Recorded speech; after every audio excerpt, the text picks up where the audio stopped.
AP Chemistry, Unit 1, Section 2, Mass Spectroscopy of Elements. So mass spec data is used to calculate the average atomic mass for a given element on Earth. So chlorine's mass on the periodic table is 35.45, and how we got that number is we gathered a large sample of chlorine that we were able to find naturally occurring on Earth, and then we ran it through a mass spectrometer, and we found the distribution of the abundances of all of the different isotopes of chlorine, and we were able to then make a weighted average, which is chlorine's average atomic mass that you see on the periodic table. The mass spec is a technique that is used to identify all of the isotopes that are present within a sample and then their relative abundances, which is then how we create that average atomic mass that we find on that periodic table. When we get mass spec data, it will look something similar to this, where we have the relative abundances in percentages and some bar graphs representing those relative abundances, and then each bar graph will correspond to the mass of the isotope that we have within the data. So here they're not to scale at all, but the left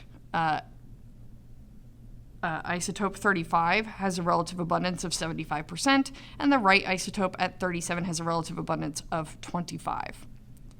So again, each bar represents a different isotope, and since the graph has two bars, we can go ahead and conclude that chlorine has two isotopes. If we see more bars, it will have more isotopes.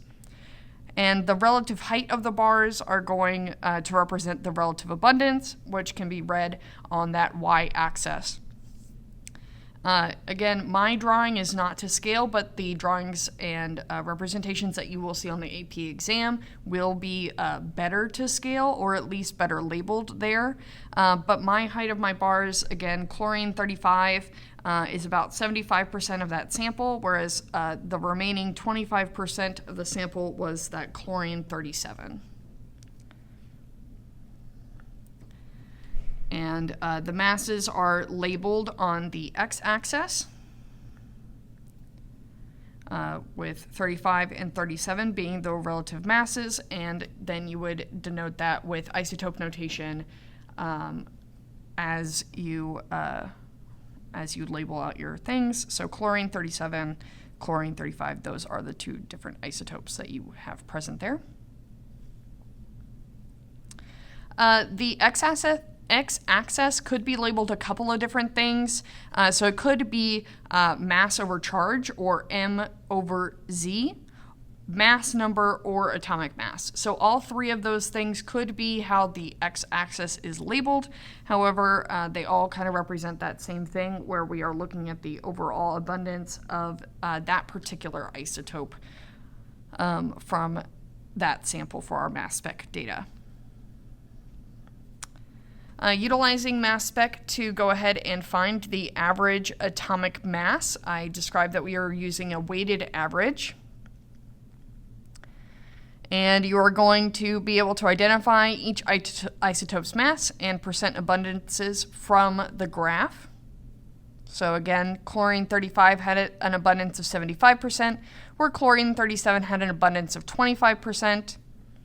You are then going to multiply each isotope's mass by its relative abundance, not its percent. So you are not going to multiply 35 by 75, but instead you would multiply it by its decimal form, so 0.75. So 35 times 0.75 is going to give you 26.25.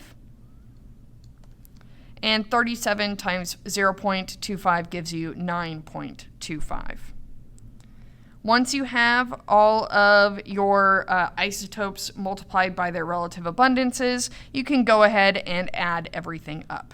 So 26.25 plus 9.25 gives me 35.5. Now, my mass does not perfectly match the mass that is on your AP periodic table. However, my data is pretty low sig fig, very rounded off, not very precise. But your overall average atomic mass should be relatively close, if not exactly, what you find on your AP periodic table reference sheet.